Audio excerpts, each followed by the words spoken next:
ইতিমধ্যে একটা সেল গঠন করা হয়েছে, এটা কি আপনারা জানেন?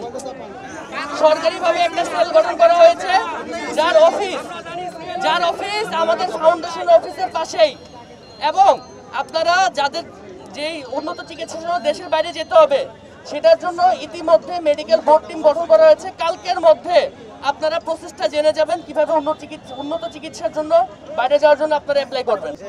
যতক্ষণ দরকার আমি ততক্ষণ এখানে থাকবো। তার আগে আমার কাছ থেকে কিছু ইনফরমেশন নেন, আপনাদের থেকে আমরা কিছু ইনফরমেশন নেই। তাহলে যে কমিউনিকেশন গ্যাপটা হচ্ছে, আমার মনে হয় এই কমিউনিকেশন গ্যাপটা পূরণ হয়ে গেলে আপনারাও বুঝবেন যে আমরা কিভাবে কাজ করতেছি। আপনাদের 3টা দাবির কথা আমি বলেছি, এর বাইরে আরো দাবি আছে, পুনর্বাসন এবং উন্নত চিকিৎসা, তাই তো? পরিবার থেকে একজন এসেছে, তার থেকে কি উপদেষ্টা মণ্ডলী বড় হয়ে গেছে? আপনারা কি হ্যাঁ, তাহলে আমরাই না সবাই, তাহলে আমরা নিজেরা